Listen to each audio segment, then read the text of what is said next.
The anime begins with a battle between the Demon King and the Great Hero. This battle will determine the fate of the world.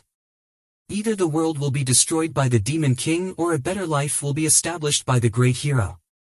Both of them use their immense power to strike each other, but neither can harm the other. All that happens is the destruction of the surroundings. After a long and brutal fight, the Great Hero asks the Demon King to stop these futile movements and fight with all their might. The Demon King agrees because that was his intention from the beginning. In the end, they approach each other and strike each other with their swords, causing both of them to fall to the ground and die. The Great Hero is happy because he wanted this to end so that the world wouldn't be further destroyed. After a long period of time, Rosewood Academy is established. This academy aims to help aspiring heroes succeed and excel. It also trains them to defend the world when needed. On a new day, as the sun rises, students gather to enter the academy. They greet each other, including a student named Blade. He is ecstatic to join the academy to make many friends and live a normal life. Since entering the academy, Blade welcomes and introduces himself to 4 students named Kasim, Kali, Yoshika, and Claire. Blade is even more thrilled because he has met 4 people at once. Though his dream of making 100 friends may seem unattainable, if he wants to achieve that, he must befriend all the students. Then, the teacher, Anirecaped, arrives. She is the only teacher in the academy, and everyone calls her the Empress.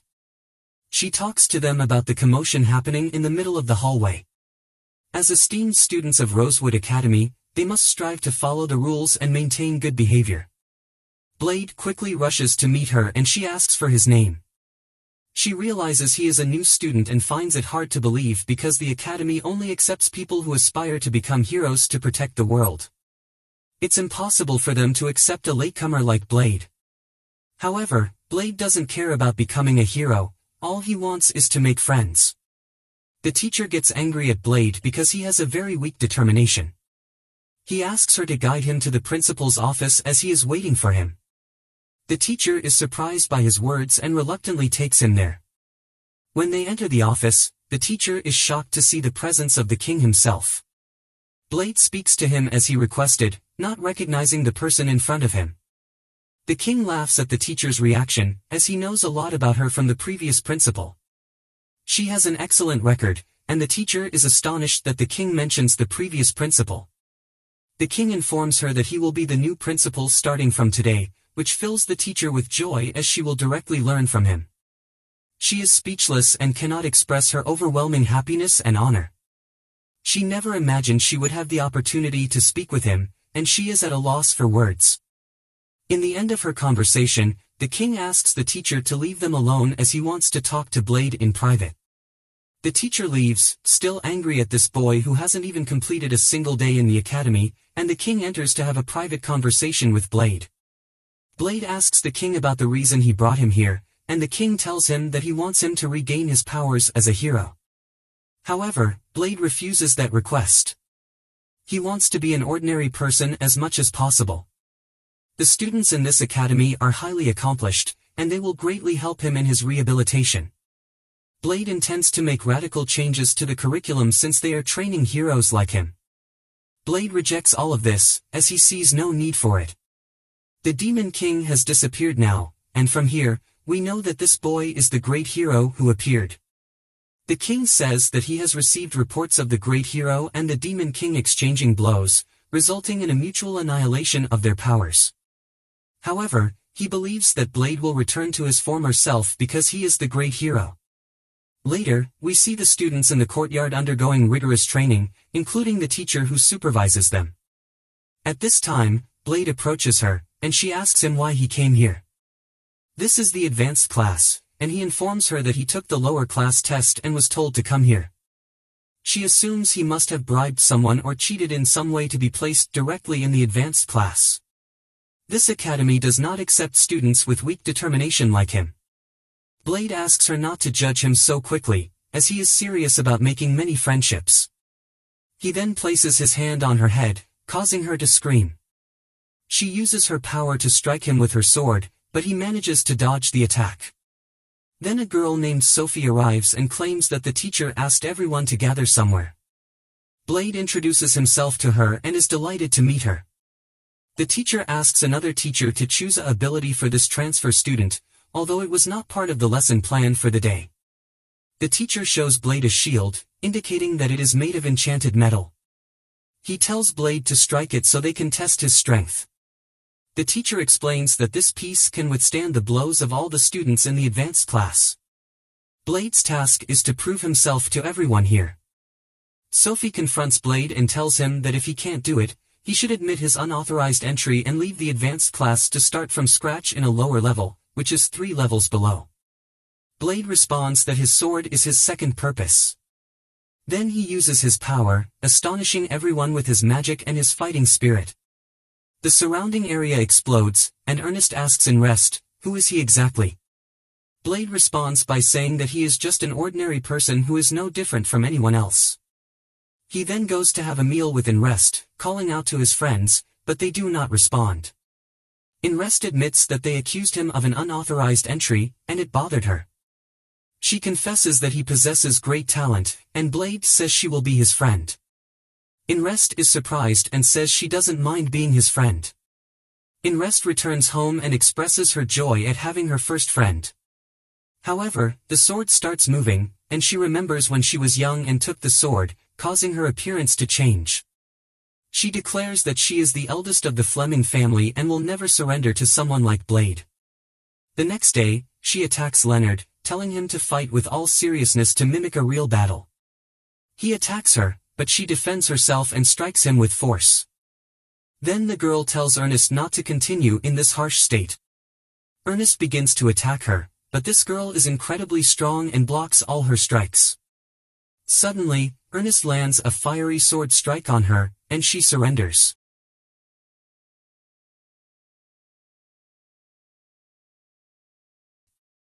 Ernest tells Blade that he is next in their confrontation, surprising him because he knows that she is very powerful. She tells him that his dragon chain is not of great importance, only its evasion capabilities. Blade says he doesn't mind, but he knows she's exerting herself. She assures him that she'll be fine. Suddenly, her own sword takes control of her, and she loses consciousness.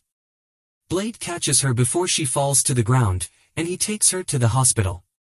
The doctor tells him that there's nothing she can do for her, but Blade asks her to help Ernest as she did with him before.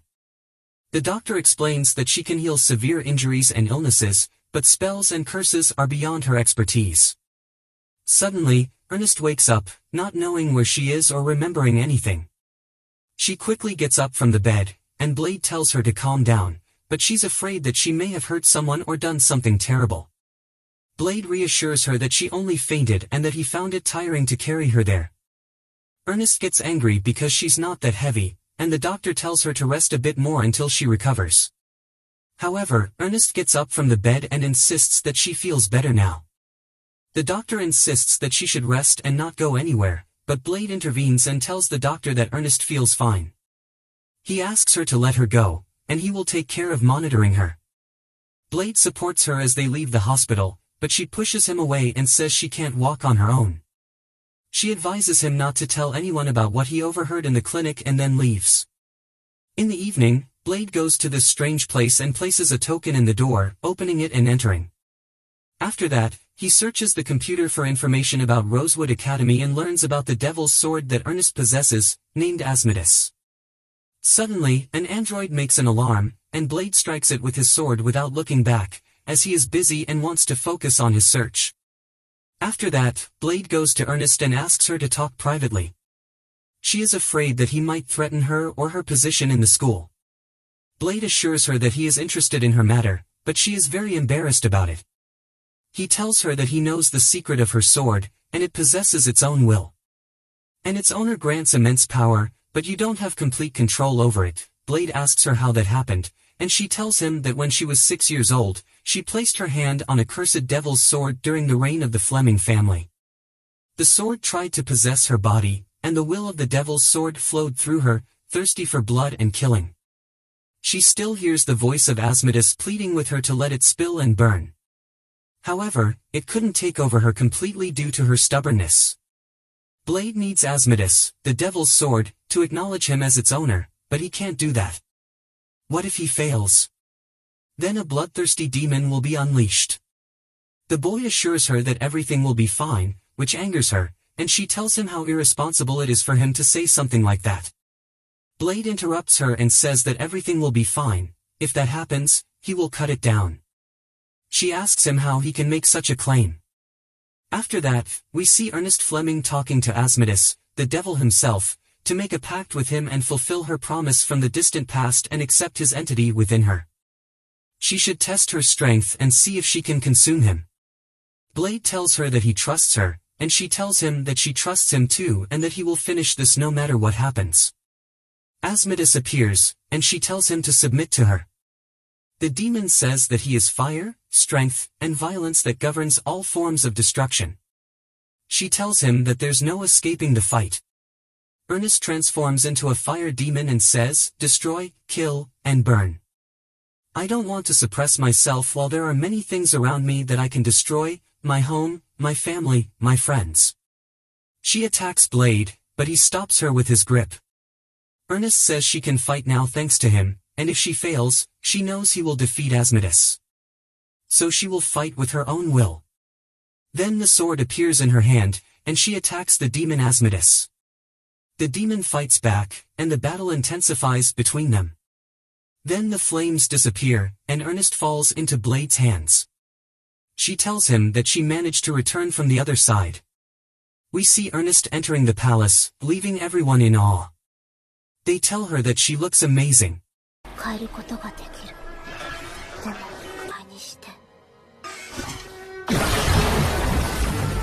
Our story begins on the battlefield and training grounds, where we see Blade and his friends engaging in rigorous training. Blade skillfully avoids every strike and has yet to unsheath his sword. Ernest tells him that he needs to draw his sword and fight his opponent to maintain their reputation. When Blade looks at her, he notices something strange, as if she changed her hairstyle. She looks much more beautiful now. This surprises Leonard and angers him because Blade seems to be preoccupied with trivial things and pays excessive attention to girls. On the other hand, we see a girl named Sophie practicing physical exercises. She prefers solitude and seclusion and doesn't want to talk to anyone, although she is very obedient to any command she receives. Blade tries to talk to her, wanting to get to know her better and engage in some exercises together, as instructed by Ernest.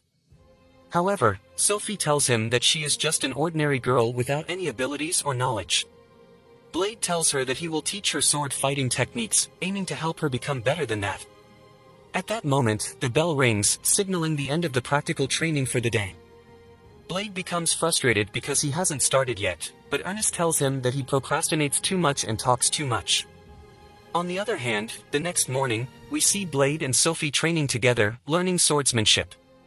However, Sophie struggles to cut through a structure, feeling extremely desperate. Blade tells her that she possesses enough bravery to cut it in half. She just needs to channel her fighting spirit through the sword and gather her full strength. Blade demonstrates it, and the sword ignites with fire, effortlessly cutting through the structure. After 6 hours, Sophie finally manages to harness the power of the sword, easily cutting through the structures. Blade congratulates her on this great achievement, acknowledging her fast learning ability. He tells her that today is an extraordinary day because she has learned many things. Then Sophie asks Blade if she can defeat Ernest now. Blade tells her that it won't be easy, as reaching his level may take some time. He advises her not to rush, assuring her that he is with her and will train her with something new every day. Meanwhile, we see the Academy's director sitting with Blade, inquiring about the latest developments and events. Blade tells him that he is now happy because he has made new friends. He enjoys forming friendships and going out with them. Recently, he got to know Sophie, a girl he finds captivating because she is exceptionally beautiful.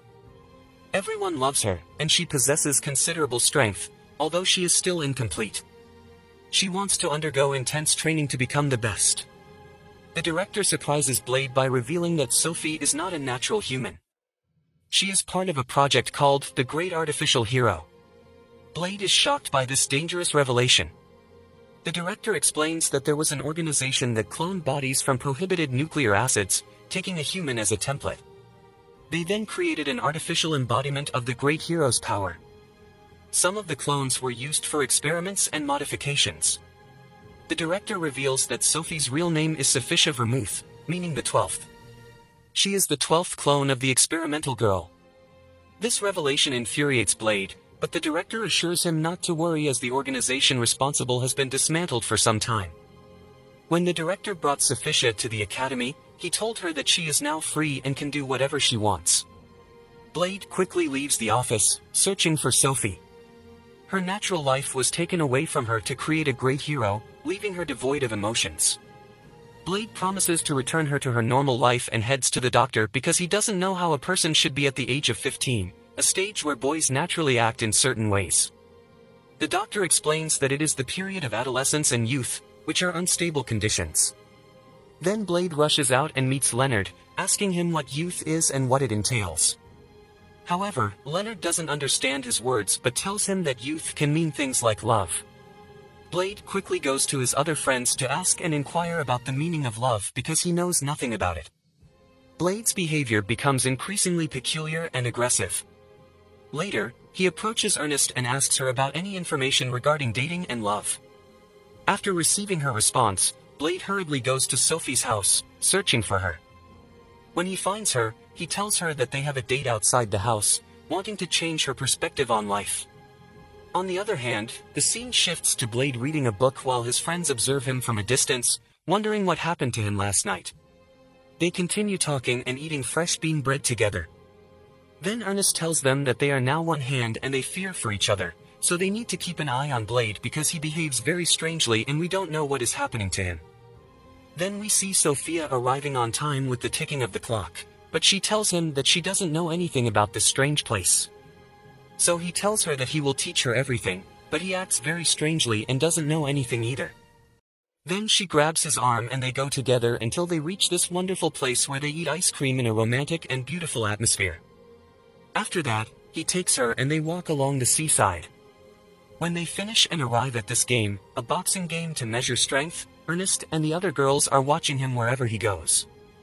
And when Blade and Sophia punch each other in the game explodes completely. Then they take their belongings and go far until they reach this wonderful place that overlooks some beautiful flowers. Ernest is very impressed, and then the girls are surprised that Blade and Sophia have left. Then the scene shifts to Blade and Sophia, where he tells her that they are being pursued.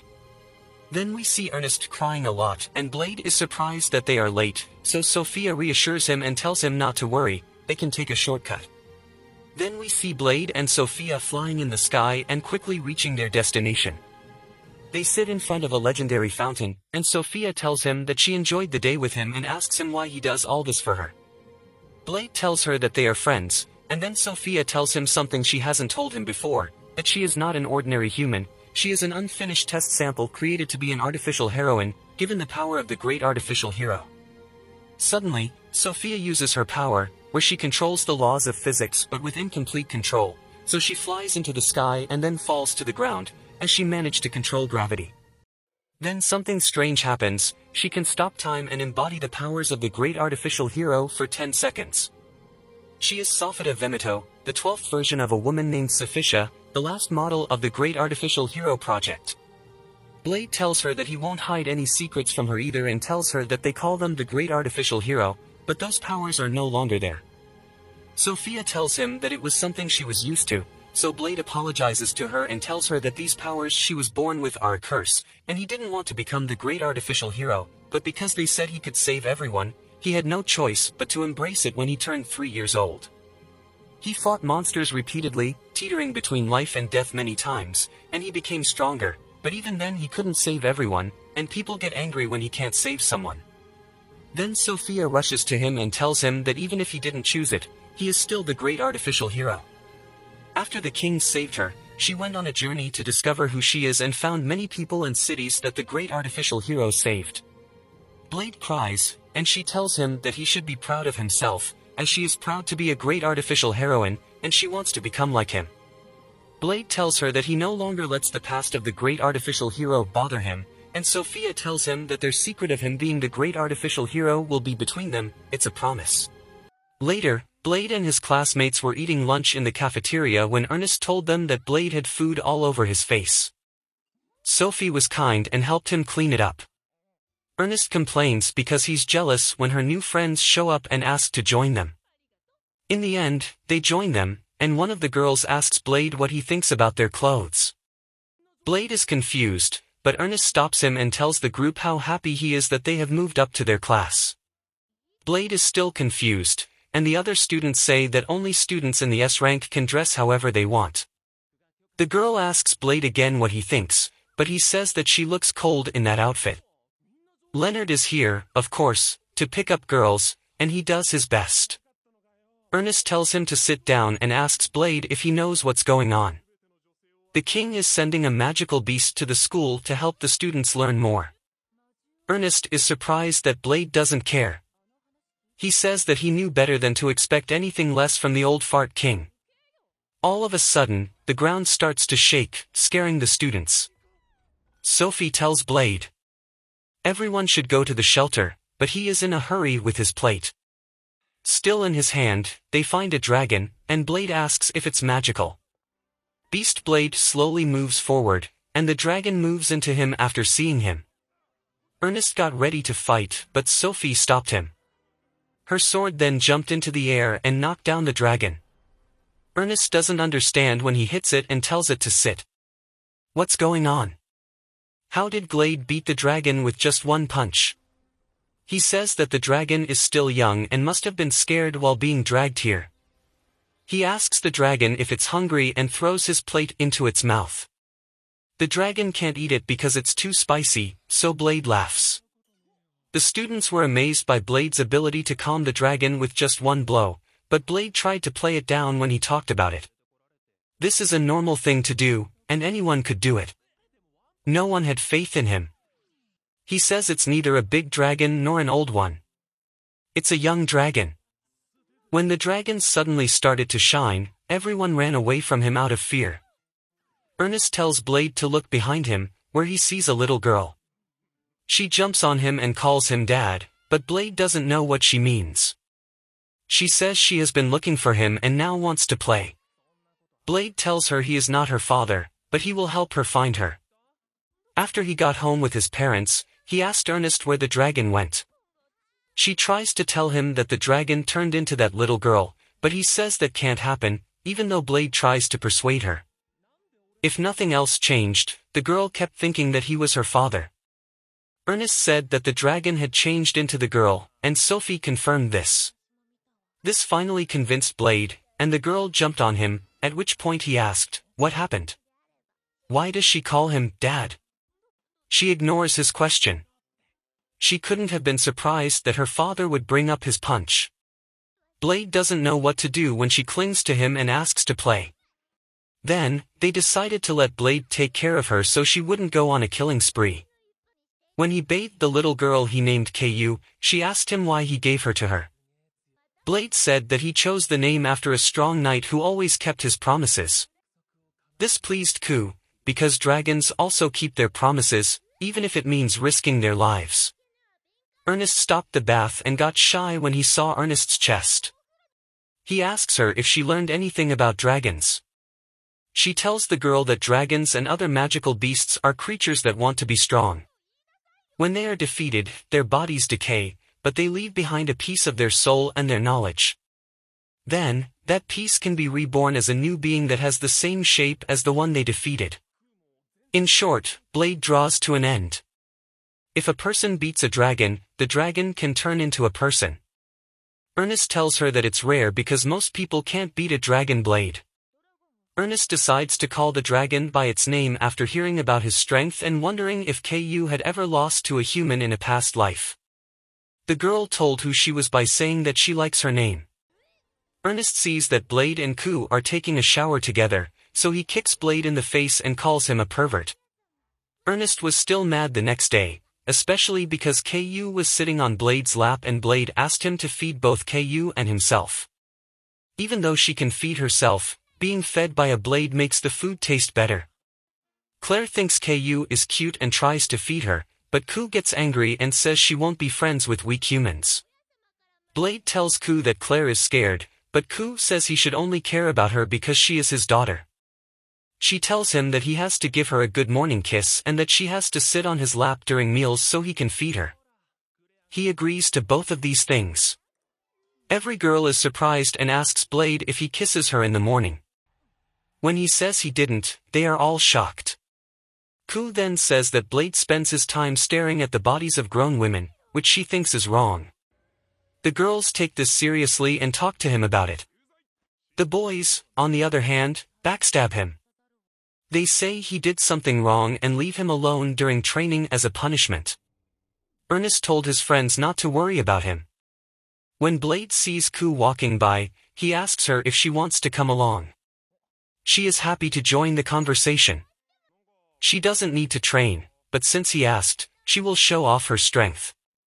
The people who had just started school were told to pair up, with Blade. Jessica said she won and wanted to become a spy. When she asked who could teach her, Blade suggested Sophie. But Kyou thought he was ignoring him and left. He tries to get in touch with her, but she has already left. Kyou was walking around school when he saw some students practicing. They asked if she wanted to hang out with them, but she said no. They didn't have enough power to fight her. She tried to get away, but she ran into Blade. He saw that she was sad and asked her what was wrong. She laughed it off and told him she was hungry. He let her know. Curry was what they were going to get. She gave him a hug and told him he knew too much about her. After they ate, Blade watched as Kyoushitsu fell asleep. When he poked her face, she grabbed his finger. When Ernest knocks on his door, they go outside together. He tells her that when dragons are born, their parents are cruel to them. They do this because the child only knows who his or her parents are because of how strong they are. Ernest wants to know if that's why Kyoushitsu acts that way. He tells her that since she was born, Kyou has been alone. Ernest tells him that he can't keep pretending to be Kyou's father for much longer. Blade agrees, but he's afraid that Kyou will end up really alone in the world. He asks Ernest if he knows how bad it is to be by yourself. She then gets what he's trying to say and knows that Blade wasn't joking when he said he was going to kill Kyoushitsu. She then asks Sophie if she feels better, letting on that she had been listening the whole time. Ernest and Sophie were worried about him, but Blade told them that everything was fine with Kyou. The girls left to avoid scandalous rumors, but when Blade went into his room, he saw Kyou. He goes to the roof and asks her what's wrong when she isn't there. Pooh says that looking at the moons makes her feel better because she sees them as a parent and a child. Blade figures out what's going on and asks if she doesn't want to make friends. She tells him that he's wrong because dragons are stronger than humans, both physically and mentally, and they don't make friends. They live and die alone. She doesn't need friends, all she needs is her mother or father. Blade messes with it and says she's indeed strong. The next day, Blade tried to get the king to watch over Kyou, but things didn't go as planned. The king scared Kyou, and she ran away. This made Blade mad at the king's aunt. When Blade went back to his room, he heard Kyou's voice. He looked in and saw that she was playing with her toys and making up a story with them. He noticed that each toy was like one of his friends, whose play showed Blade trying to make friends with everyone for the sake of his sister. She then starts naming students Blade has never talked to. He realizes that those are the other students he sees as he walks around the toy with the others. Then, named Blade says that his daughter has made 108 friends. Blade knows that Kyou wants friends but says she doesn't have any. He leaves feeling bad that he never saw it. Ernest went up to him and asked if he could help look for Kyou, but she was shocked when Blade began hitting his head against the wall. She stopped him over and over again. What was wrong?